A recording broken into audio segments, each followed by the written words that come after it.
Baik para jemaah sekalian, sebelum taklim dimulai, mari sama-sama kita bacakan suratul Fatihah. Mudah-mudahan taklim kita mendapat ridho dan keberkahan dari Allah Subhanahu wa Ta'ala.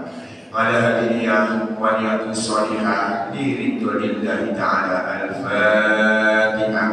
A'udzu billahi minasyaitonir rajim. Bismillahirrahmanirrahim.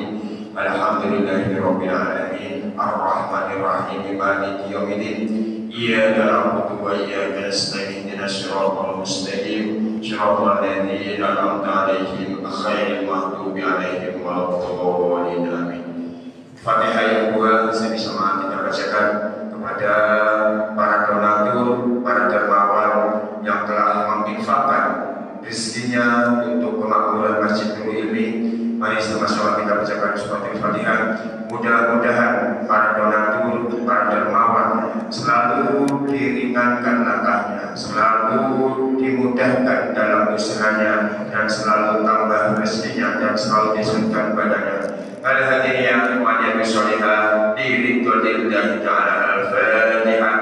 A'udzu billahi minasyaitonir rajim. Bismillahirrahmanirrahim. Alhamdulillahirabbil alamin. Ar-Rahmanir Rahim. Maliki yaumiddin. Iyyaka na'budu wa iyyaka nasta'in. Ihdinas siratal mustaqim. Shiratal ladzina an'amta 'alaihim ghairil maghdubi 'alaihim waladdallin. Amin amin ya rabbal alamin. Mudah-mudahan munajat kita diterima oleh Allah Subhanahu wa Ta'ala. Kepada Al-Mukarram Ustaz Muhammad Mizri, tafadhol masykur.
Assalamualaikum warahmatullahi wabarakatuh. Alhamdulillahilladzi faddala bani Adam bil ilmi wal amali ala jami'il alam. Wassalatu wassalamu ala sayyidina Muhammadin sayyidil arabi wal ajam wa ala alihi wa sahbihi nabi'il ulum wal hikam. Amma ba'du. Hadratil mukarramin Sidna Jamaah Majlis Ilmi Masjid Jami' Nurul Ilmi rahimahullah yang saya hormati, wabil khusus al-mukarram al-mu'azzam al-ustadz Bapak Ketua DKM kita, Bapak Ustadz Mahyudi, yang senantiasa selalu dalam perlindungan Allah Subhanahu wa Ta'ala. Para asatidz kiram, para hujjah, para ulama, khusus Imam kita Al-Mukarram Al-Mu'azzam Al-Alim Bapak Ustadz Haji Samin yang senantiasa selalu dalam keadaan sehat walafiat serta diberikan keberkahan ilmu, amal dan rezeki yang berlimpah serta halal. Juga segenap para tokoh yang saya tidak menyebutkan satu persatu, insyaallah tidak mengurangi rasa hormat dan takdim kepada para tokoh, para sepuh, segenap jamaah ahli masjid yang dekat maupun yang jauh, yang hadir maupun yang berhalangan hadir pada kesempatan pagi hari ini. Selepas sholat subuh berjamaah, kita kumpul bersama dengan niat yang sama, dengan tujuan yang sama, untuk menggapai ridha Allah Subhanahu wa Ta'ala. Mudah-mudahan duduknya kita di tempat ini senantiasa mendapatkan ridhonya Allah Subhanahu wa Ta'ala. Puji dan syukur senantiasa kita panjatkan kehadirat Allah Subhanahu wa Ta'ala. Atas izinnya lah kita bisa menyempatkan waktu di saat ini untuk duduk bersama dalam rangka kajian atau membahas seputar kajian-kajian agama. Shalawat salam semoga senantiasa Allah limpah curahkan kehadiran baginda Nabi akhir zaman, yakni asrofil anam, baginda Nabi Muhammad sallallahu alaihi wasallam, beserta para keluarga, sahabat, kerabat dan para tabi'in wa tabi'in. Baiklah, kajian kita pada kesempatan ini adalah masih kitab Kifayatul Azkiyah, suluk ila thariqil akhirah, menempuh perjalanan menuju akhirat. A'udzubillahi minasyaitonir rajim. Bismillahirrahmanirrahim.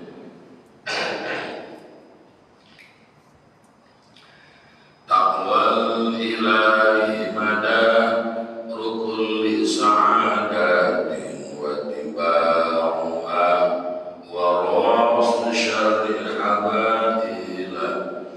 Taqwal ilahi mada rukul li sa'adatin wa tiba'uha wa rasul syarril habaila.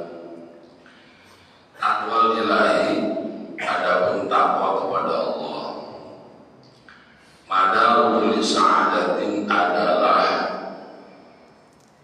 patokan atau sebagai penguat setiap kebahagiaan. Watibau ahwat, adapun mengikuti semua keinginan hawa nafsu. Rasul syariah bagilah adalah pangkal kejahatan dari semua tipu daya syaitan. Suruhun bima huwal maksud. Takwa kepada Allah merupakan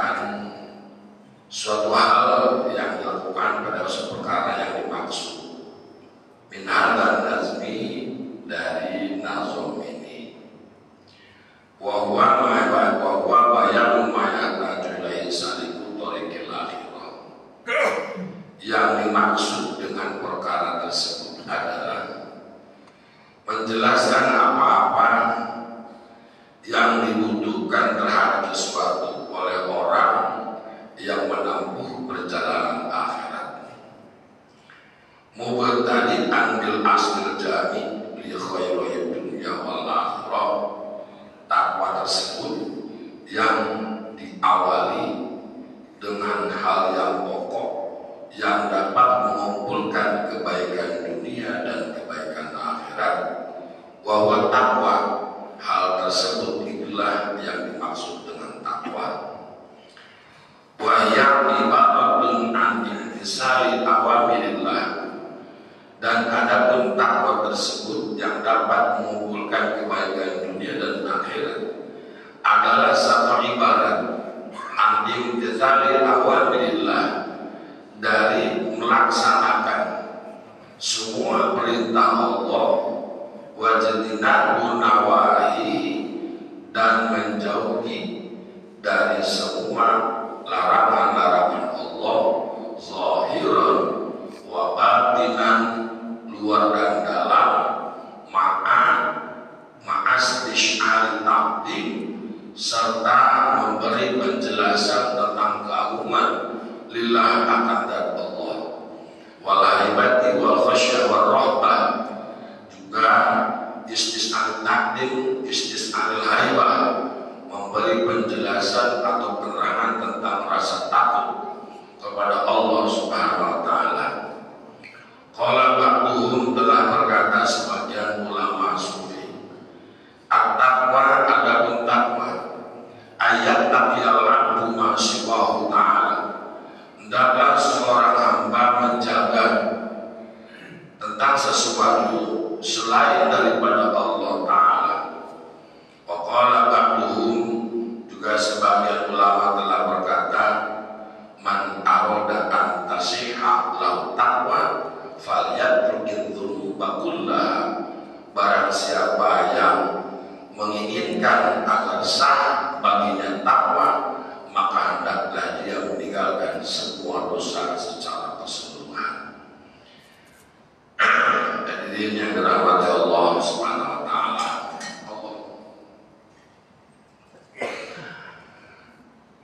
takwa kepada Allah adalah modal atau dasar bagi kebahagiaan dunia maupun kebahagiaan akhirat.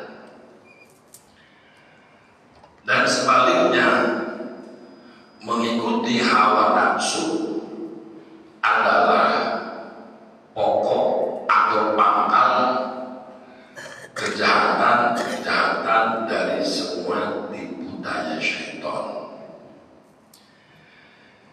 Orang yang mau menuju perjalanan akhirat ini mesti mengenal yang namanya takwa, karena kebaikan-kebaikan dunia, kebaikan-kebaikan akhirat itu harus diawali dengan takwa.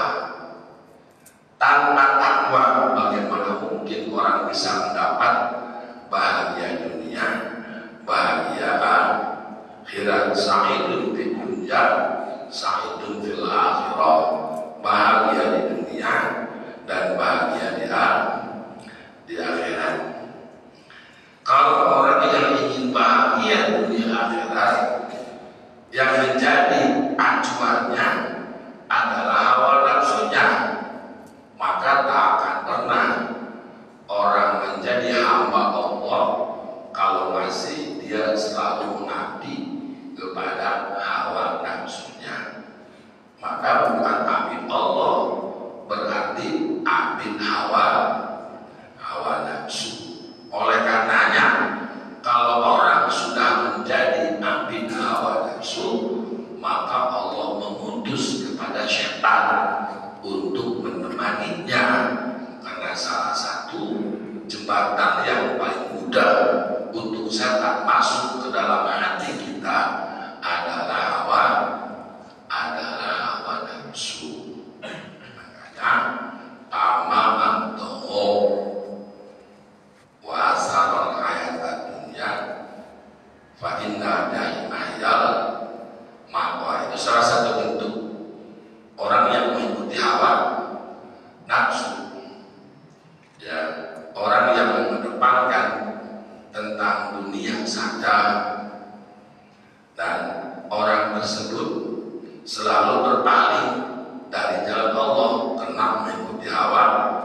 Nafsu jelas milihnya bukan akhirat, tapi milihnya hanya dunia saja, kebahagiaan dunia yang dicapai.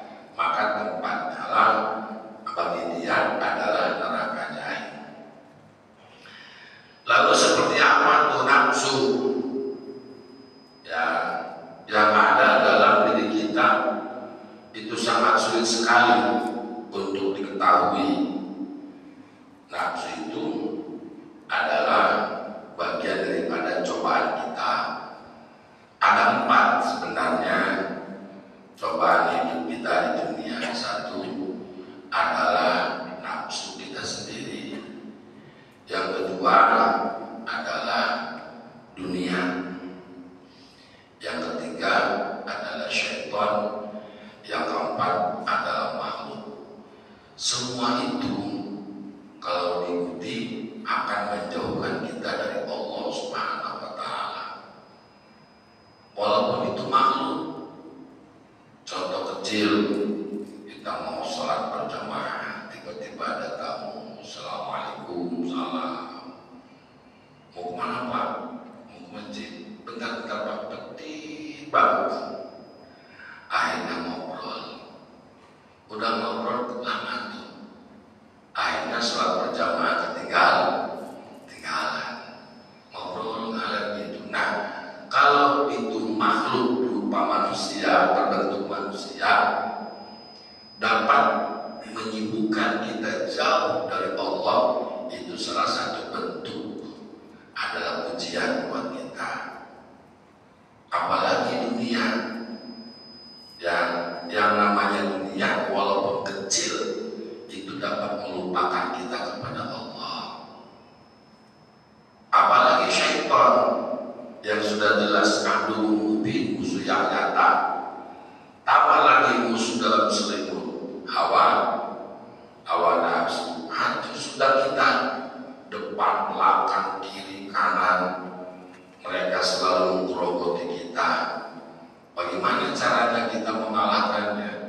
Tidak ada lain kecuali dengan berlindung kepada Allah Subhanahu wa Ta'ala. Seperti nafsu yang ada dalam diri kita, itu ada 7 nafsu. Ya, nafsu lawamah, nafsu mulimah, ya, nafsu mutmainnah, nafsu marrodiyah, nafsu mardiyah, nafsu ammarah, nafsu kamilah. Itu ada dalam diri kita. Yang 7 itu kalah sama yang 2. Apa yang 2? Nafsu lawamah dengan nafsu ammarah. Nafsu lawamah itu tempatnya di bawah susu kiri 2 jari, di kolbung. Tempat nafsu lawamah itu kolbung. Nah, nafsu lawamah itu boleh juga disebut nafsu angkara muka atau nafsu setan.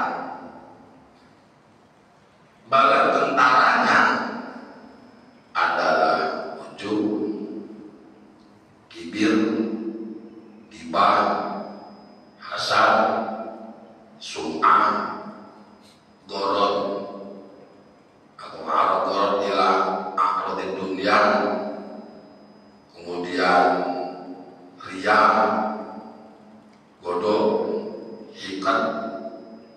Itu bala tentara nafsu lawamah yang disebut nafsu angkara muka. Dendam kepada orang, benci sama orang, suudzon kepada orang, niat jahat, zalim, suka mengumpat, menjelek-jelekan orang, suka ujub, merasa besar, merasa ada kelebihan, baik ilmu, pangkat, jabatan, kedudukan, turunan, atau kelebihan yang dimiliki, merasa besar diri. Itu nafsu lawamah. Kemudian hasud. Hasud adalah cabang dari dendam, cabang dari kebencian. Itu nafsu lawamah. Apalagi sum'ah, ingin dikenal, ingin didengar, ingin tenar, ingin diundang, ingin luas, dikenal masyarakat luas. Dalam hati ada itu penyakit sum'ah, itu nafsu lawamah, nafsu angkara murka, nafsu setan. Belumlah ditambah dengan nafsu ammarah yang terpatah di kolbu, antara di jantung, antara dada kiri dan dada kanan. Apa nafsu ammarah? Nafsu ammarah itu adalah nafsu kebinatangan manusia. Pengen makan enak, pengen tidur nyenyak, pengen bersenda gurau, pengen main-main, pengen segala-galanya, pengen perempuan, segala pokoknya nafsu binatangan manusia. Apa yang ada pada binatang ada pada diri kita sebagai manusia, sama dengan binatang. Ya, nah itu mengalahkan kita. Dalam diri kita tuh banyak sekali penyakit-penyakitnya. Bala tentara nafsu lawamah itulah penyakit-penyakit yang menggerogoti amal, yang mesti kita kenal cara mengobatinya, cara menghilangkannya. Karena walaupun bagaimana amal kita akan hancur dengan ria, dengan ujub, dengan hasad, dengan riba, sehebat apapun amal kita, dengan kebencian, sehebat apapun amal kita akan hancur. Sebanyak apapun, setinggi apapun ilmu kita, amal kita akan hancur. Kenapa? Itu penyakit hama. Ibarat contoh, kita nanam padi 1 hektar, kita tidak punya obat persiapan untuk menangkal hama, hancurlah padi 1 hektar dengan hama. Kalau kita mempersiapkan obat sebagai penangkal hama, maka insya Allah walaupun tidak habis semua, minimal 4 hektar kita masih beruntung padinya, bisa didapat, bisa hasil. Nah, ini dalam amal kita itu, itulah ittiba'u ahwa, mengikuti hawa nafsu syarr, nafsu syarr, hawa ular, pangkal kejahatan dari semua tipu daya setan. Seringkali kita menyalahkan setan, Pak. Padahal setan sudah dapat SK dari Allah untuk menggoda kita. Yang salah kita sendiri, mengikuti hawa nafsu. Yang setan sudah bilang sama Allah. Kata setan apa? Dalam pembicaraannya, dalam dialog bersama Allah, la azalu uwi, la azalu uwi, aku tidak akan pernah berhenti menyesatkan anas kepada semua manusia, ma'adamat arwahum bi ajsadihim, selagi ruh mereka dalam tubuh mereka. Aku tidak akan pernah berhenti, karena setan minta aku sama Allah, terus akan aku sesatkan. Maka Allah menjawab, kata Allah, begitu juga aku tidak akan pernah berhenti madama mastakbaruni, selagi mereka semua mau beristighfar kepada aku. Silakan saja tuh, kata Allah, silakan saja sesatkan sama kamu, dan aku pun tidak akan pernah berhenti selagi umat manusia Bani Adam beristighfar memohon ampun kepada aku. Berarti setan menggoda kita dapat izin dari Allah Subhanahu wa Ta'ala. Yang salah kita sendiri yang selalu mengikuti hawa nafsu sebagai jembatan setan untuk masuk dalam diri kita. Maka kita kenal bermula dengan takwa ini sebagai modal, ya, untuk kebaikan dunia, kebaikan akhirat. Secara global, takwa itu ibarat dari mengikuti semua perintah Allah, menjauhi semua bentuk larangannya, zahir dan batin, dan merasa mengagungkan Allah. Ada rasa takut dalam diri, ada rasa rohbah kepada Allah, ada rasa khasyah kepada Allah. Oleh karenanya, ulama-ulama mengungkapkan pendapatnya, dan tentu pendapatnya walaupun berbeda sama tujuannya, bahwa takwa itu agar seorang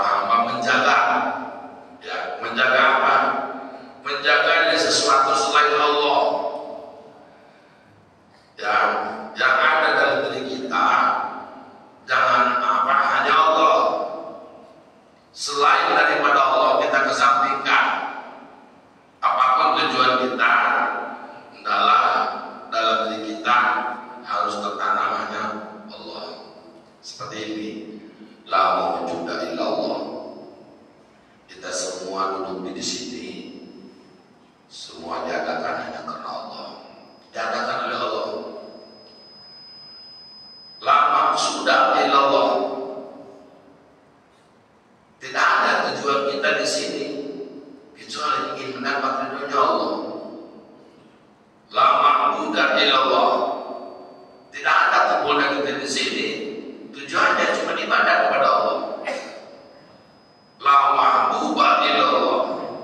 Tujuan kita di sini tiada lain, hanya semata cinta kepada Allah Subhanahu wa taala. La ma'buda illallah. Juga kumpulnya kita di sini tidak lain karena memang kita digerakkan oleh Allah Subhanahu wa taala. Maka Pak, secara hakikatnya pekerjaan kita diciptakan sama Allah. Bapak bisa sholat bukan karena Bapak hebat, bisa ke masjid berangkat sebelum subuh, itu memang Bapak digerakkan sama Allah ke masjid sebelum subuh. Bapak bisa itikaf, Bapak bisa ngaji, duduk zikir, itu gerak Allah Pak, bukan gerak kita. Kita malah haula wala quwata. Pada pagi ini digerakkan kepada kebaikan, itulah qada Allah yang terbaik bagi kita pada pagi hari ini. Digerakkan untuk duduk di masjid, bahkan ada yang sudah duduk pulang dari masjid sedang ngaji pulang.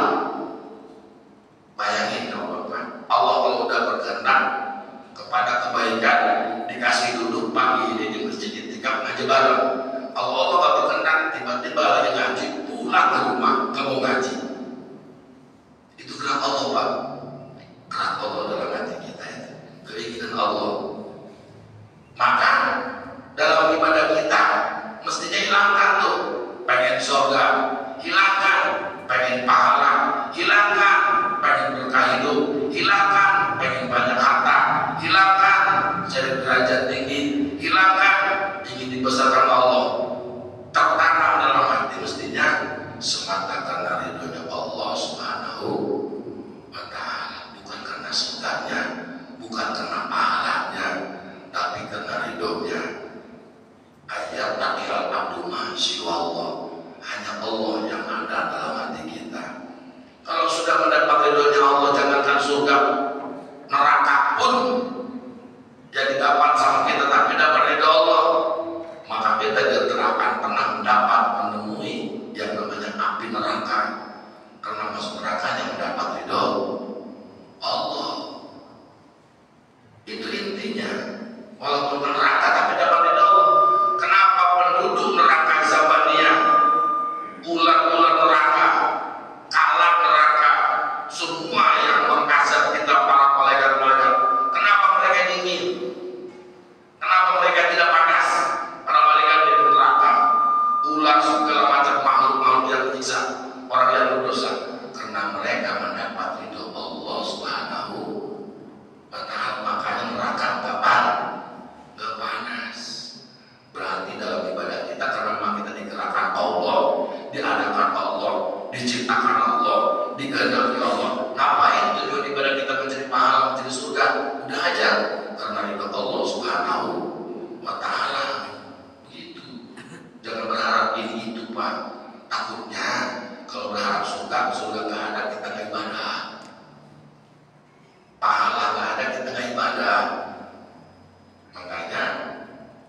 Maka kita orang yang ibadahnya berkaitan berharap pahala, itu bagi golongan muqarrabin yang sudah ibadahnya tidak berharap pahala juga, kita masih dianggap ini jelek ibadah kita. Walaupun kita tukang haji, walaupun tukang sholat, kita masih jelek karena golongan abror.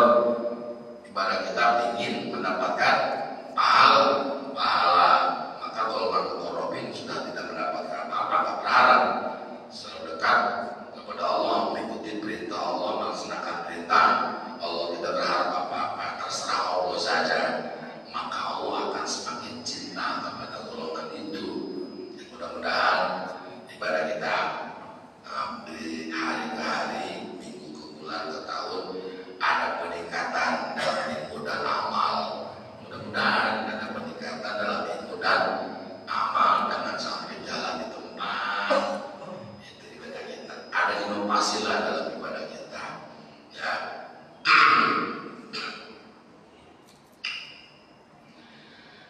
Bahkan sebagian pendapat ulama, man arada an tasiha lahu taqwa falyatrukil dzunuba kullaha. Orang yang menginginkan sah takwa baginya, maka hendaklah ia meninggalkan semua perbuatan-perbuatan yang berakibat dosa, baik itu dosa besar maupun itu dosa kecil. Dan jangan pernah Bapak menyepelekan itu dosa kecil. Gak apa-apa sih dosa kecil ini. Tidak ada dosa kecil kalau orang itu dalam melakukan perbuatan dosa. Maka walaupun kecil, kotoran sorot bahar, setetes demi setetes, maka dia akan menjadi lautan. Walaupun itu kecil, dosa lama-lama akan menjadi besar. Kalau orang berbuat dosa, maka akan menitik titik hitam dalam hatinya. Tidak dicuci dengan istighfar, dengan tobat, lama-lama setiap bikin dosa menitik hitam. Yang akhirnya dalam hati kita karena banyak dosa kecil, nggak diistighfarin, hatinya tertutup dengan titik hitam. Kalla bal rona ala qulubihim ma kanu apa yang kerjakan perbuatan dosa, menitik hitam akan menutupi hati. Kalau hati sudah tertutup dengan titik hitam, banyaknya dosa kecil, malas sholat, malas ngaji, malas mendengarkan nasihat, malas berbuat kebaikan, berpikirnya tidak positif, selalu negatif. Itu akibat dosa yang menyelubungi hati titik-titik hitam itu. Maka orang yang ingin sah baginya takwa, tinggalkan semua perbuatan dosa. Bagaimana cara mengetahuinya? Udah digambarkan sama Al-Quran, sama Rasulullah tentang dosa besar, tentang dosa kecil. Kayak apa contoh dosa kecil nih? Kayak kita melihat tidak sengaja lagi jalan, ada perempuan pakai celana pendek, pakai baju ketat. Ya, begitu kita lihat, astagfirullahaladzim. Nah, pejamkan mata. Tapi jangan diulang 2 kali. Astagfirullahaladzim. Masya Allah. Tapi kalau terus matanya, astagfirullahaladzim, ya Allah. Luar biasa cipta Allah. Mau mencipta Allah tapi melotot adalah juga astagfirullah. Hati itu lama-lama dosa gede. Bahkan kata Nabi Yahya, an-nadu ilal kasrabiyah baduz zina, permulaan zina kecil itu melihat kepada perempuan, kepada wanita lain. Orang tidak akan melakukan zina besar kalau dia tidak melihat. Betul nggak Pak? Apa penyebabnya berbuat dosa besar? Hati kita memikirkan zina, pikiran kita, karena mata ini melihat perempuan cantik yang bukan muhrim. Makanya Nabi Adam pesan sama Nabi Sulaiman, ya bunaya, imsi khalfal asad, wala tamsi khalfal wala. Jalanlah di belakang macan yang galak, jangan kau pernah berjalan di belakang perempuan. Kenapa demikian? Lebih baik berjalan di belakang macan yang kalah ketimbang berjalan di belakang perempuan yang bukan murid. Kenapa? Al-mar'atu idza aqbalat jalasa syaitan ala ra'siha wa zayyana liman nadhara ilayya. Perempuan yang bukan murid kalau sudah menghadap kita, setan duduk di kepalanya dan menghiasi perempuan bagi semua laki-laki yang melihat kepada perempuan itu. Makanya ketika lihat perempuan cepat tangkap mata kita, cantik banget, masuk ke hati, diukir dalam hati. Begitu Allah, bukannya kos ditaruh yang ada cewek cantik dalam hati ketika saat Allah, setan mungkin sudah dari mata. Wa idza adbar, ketika dia berbalik, jalasa ala ajijatiha, duduk di pinggul. Wa zayyana liman nadhara ilayha, dia menghiasi pinggul perempuan dengan berbagai cara biar laki-laki melihat yang mana pinggul perempuan dan mengatakan, Masya Allah, gemoy. Maka itu nama zina. Itu batu zina, permulaan zina. Kalau itu dianggap kecil, lama-kelamaan jadi besar. Lama-kelamaan jadi menumpuk. Orang yang tahu jaga pandangan. Karena yang mendominasi hati berbuat dosa kepada Allah, terukir dalam hati segala perbuatan dosa, permulaannya mata dulu. Dari mata bisa masuk ke otak segala macam. Maka yang paling harus dijaga adalah pandangan kita. Yang mudah Allah senantiasa menjaga kita, menjaga pandangan kita agar takwa kita tidak terganggu. Nanti kalau banyak melihat yang kurang bagus, mata malas melihat Quran, malas melihat kitab, itu mata kita kan malas, pengennya yang indah-indah aja yang dilihat, itu yang mantap-mantap lah. Sedangkan kullu syahwatin tuksir qalba, setiap keinginan yang ada dalam anggota tubuh kita itu dapat mengeraskan hati. Mata syahwatnya pengen lihat maksiat yang indah-indah, telinga pengen dengar lagu-lagu yang indah, tangan pengen menyentuh yang empuk-empuk, yang halus-halus, ya, kaki ingin jalannya bukan ke masjid taklim, tapi kemana jalannya yang indah-indah. Begitu pula ya mulut kita dan lain sebagainya, itu bisa mengeraskan hati, ya, bisa bikin hati kita keras segala keinginan anggota tubuh kita. Maka di sini perlu dijaga, tinggalkan semua perbuatan dosa. Kalau ingin bagus, bisa takwa kita kepada Allah Subhanahu. Pikir kita takwa cuma sholat doang enggak? Gitu. Ya, ternyata semuanya harus dijaga, harus dijaga. Wa qala Nasrabani, man lazima taqwa istaqa ila mufaraqatid dunya. Dan Allah Subhanahu wa ta'ala yaqul wal akhiratu khairul lil ladzina yattaqun afala taqilun al-ayat wa qala bi murad bidzalik. Telah berkata Imam Nasrabani, barang siapa yang melazimkan takwa, maka dia akan rindu untuk berpisah dengan dunia. Bukan rindu dunia, tapi rindu berpisah. Ada orang yang rindu pisah, ada orang yang rindu bercinta atau pengen gitu. Kenapa?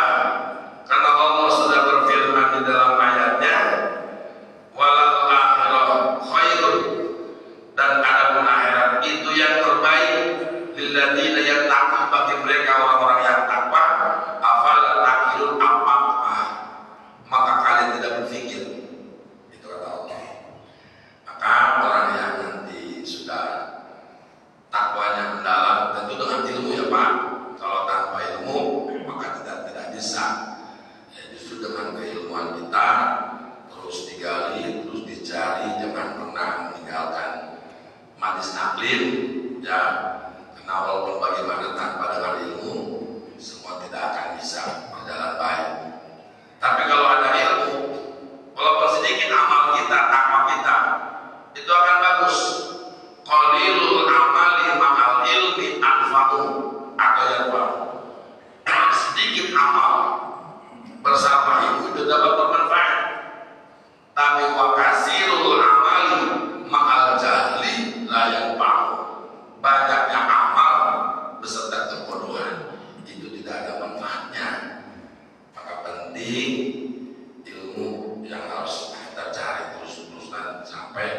ilalah minal mahdi ilalah, terutama ilmu usul, ilmu tauhid yang kita sudah mengkaji, kita sudah tamat ijaz, apalagi ilmu fikih, ya ilmu untuk mengatur dohir, muamalah kita bersama Allah, bersama makhluk dan sebagainya. Kemudian itu ilmu tasawuf, ya ilmu adab itu tasawuf. Inna tasawuf kullahu wal adab. Orang yang mengamalkan tasawuf itulah orang yang mengamalkan akhlak, mengamalkan adab kepada Allah, kepada sesama, kepada diri sendiri, kepada makhluk selain manusia. Ya, itu adab. Adab ibaratnya apa? Tasawuf ibaratnya rem. Jadi hati kita harus diisi dengan ilmu itu. Sebab kata kitab Risalatul Mawanah, kalau sudah di atas 50 tahun udah jangan belajar fikih lagi, jangan ngaji fikih. Kalau udah di atas 50 tahun harus ngaji bab hati, ya bab tasawuf, biar kita lebih dekat kepada Allah Subhanahu wa taala. Kalau fikih mungkin dari sekolah TK juga belajar tentang hukum wudu, ya, hukum sholat, tempat dalam sholat dan sebagainya. Nah, kalau tasawuf ini yang mengatur hati, yang mengatur dalaman kita, bisa menghindar dari penyakit-penyakit batin. Karena orang tidak ada yang namanya di alam kubur disiksa gara-gara penyakit jantung ke bawah mati, penyakit leper, ginjal, hipertensi ke bawah mati, disiksa oleh malaikat. Tapi orang diazab di dalam kubur bahkan berkepanjangan gara-gara penyakit hasut yang tidak ditobati, penyakit ria yang tidak hilang, penyakit ujub sampai ke bawah mati, penyakit sombong sampai ke bawah mati, penyakit dendam sampai ke bawah mati. Itulah penyakit yang dapat mengazab kita di dalam akhirat. Kenapa? Hatinya tidak diatur, hatinya tidak dibersihkan. Ya, itulah maka di atas 50 tahun udah ngajinya bab tasawuf aja. Kalau di atas 50 tahun, kalau fikih udah dilewati sama kita, ya kita mengatur hati itu mah ketahuan. Karena manusia dipandang sama Allah bukan lahiriahnya, bukan sopannya bagus, bajunya necis, pecinya necis, badannya ganteng, bukan. Yang dilihat sama Allah itu hati dan amal perbuatan kita. Itu yang menjadi tolak ukur kita senang di akhirat.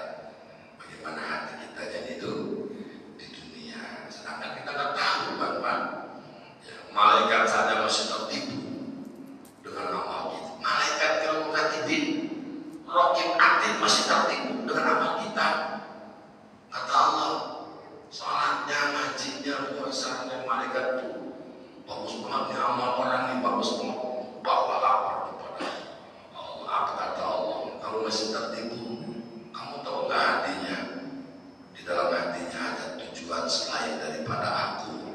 Kata Allah, ini a'lamu ma la ta'lamun. Aku lebih tahu dari apa yang kau tidak mengetahui. Hatinya ada selain daripada aku, bukan kepada aku. Kata Allah, aku nggak mau didoakan dalam hatinya. Kalau untukku saja ibadahnya, jangan untuk yang lain. Berarti mereka tertipu dengan amal kita. Iya. Jadi kita menipu malaikat.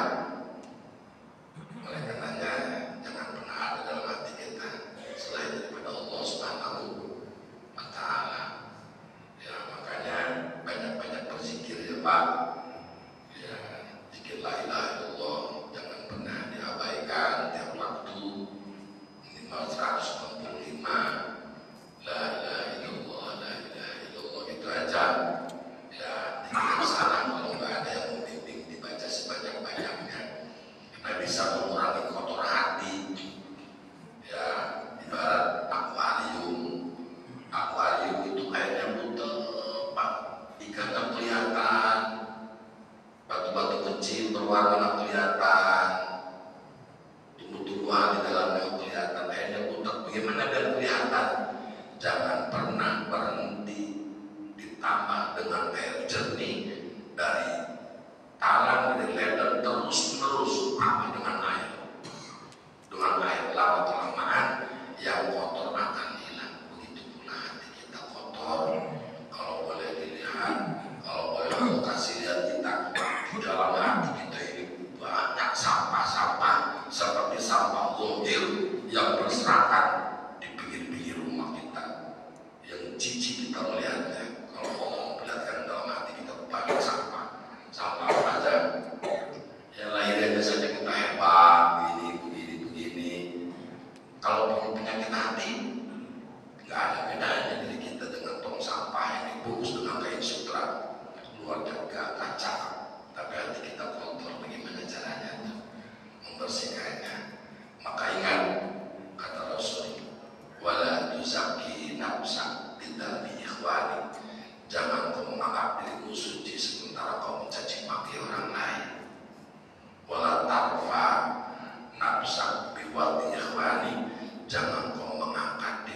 Wa qala Abdullah, berkatalah Syekh Abdullah, at-taqwa mujanabatu ma yub'iduka 'anillahi ta'ala.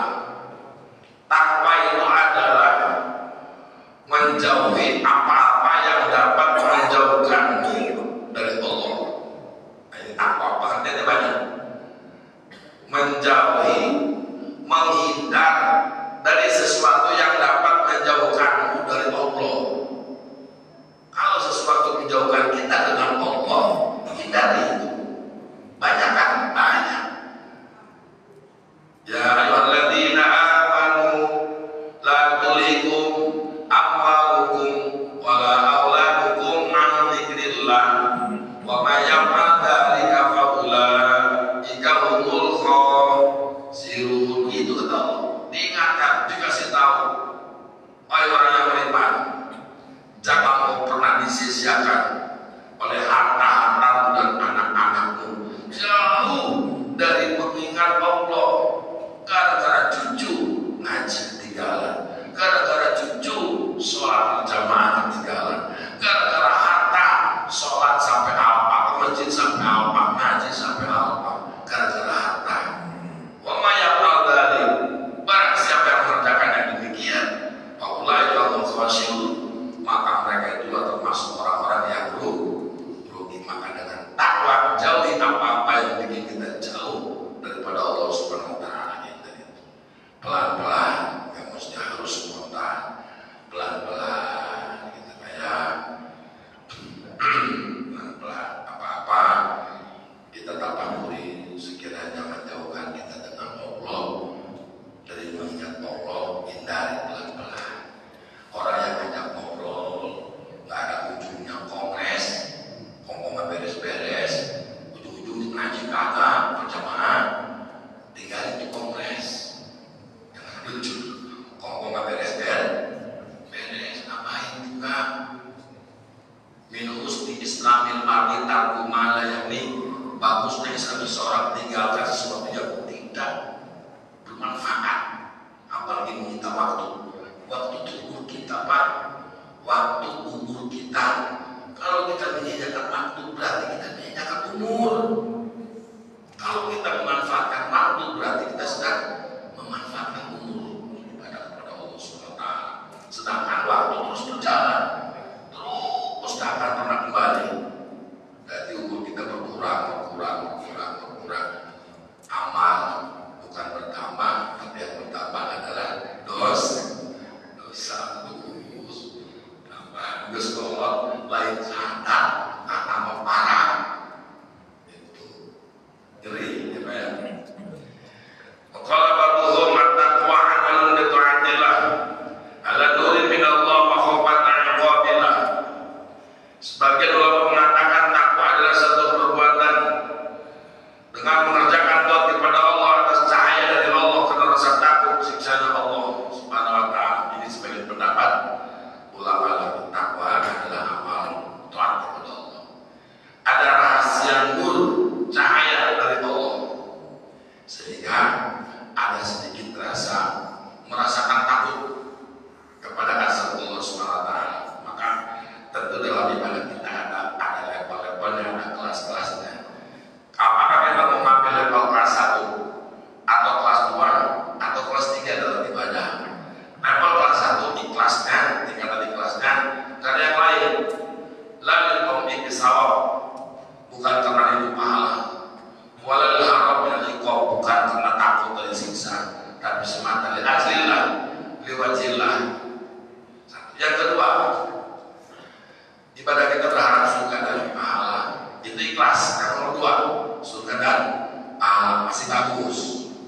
Yang nomor ketiga, ikhlasnya ingin dapat berkah dari ibadah. Sholat, ngaji, saya usaha ingin lancar, saya kasar ingin lancar, saya ingin keberkahan, keselamatan dari ibadah. Allah buktikan kekhasiatnya dengan rajin setiap waktu ngaji waqiah, ngaji surat Yasin, ingin lancar rezeki, ingin jaga dari godaan-godaan setan. Allah kabulkan. Itu tingkatan ikhlas yang nomor 3. Ya, akhirat pengen, dunia pengen, itu ikhlas nomor 3. 3, ikhlas nomor 2 hanya berharap surga dan pahala. Ikhlas nomor 1 tidak berharap apa-apa. Silakan Bapak pilih surganya eksekutif, VIP atau reguler. Mau ngambil yang mana surganya Pak? Eksekutif, VIP atau reguler? Allah kasih pilihan. Bahkan bagi Umar saja pesan, ya memesan bidadari, aku pengen bidadari yang hitam manis. Bayangin Pak, sehebat apa tuh amal Umar sampai pesan kepada Allah ingin bidadari hitam manis. Bayangin surga yang kelas reguler, anak ahli jannati isnani rozakuna jaujatan wasamuna al-wakhodimin. Surga yang kelas reguler itu istrinya 72, pembantunya 80.000. Itu reguler. Yang ibadahnya pengen berkah ya, apalagi yang saya udah mati itu. Tapi jangan dipengenin semuanya. Udahlah, lillahi ta'ala. Demikian yang bisa saya sampaikan. Assalamualaikum warahmatullahi wabarakatuh. Waalaikumsalam warahmatullahi wabarakatuh. Alhamdulillahirobbilalamin. Sama sekalian, demikian tadi kajian yang telah disampaikan oleh guru kita Al-Mukarram Ustaz Fauzi terkait dengan takwa. Mudah-mudahan apa yang tadi beliau sampaikan selalu menambah ketakwaan kita kepada Allah Subhanahu wa Ta'ala. Baik, sebelum itu kita sama-sama bersolawat. Sallallahu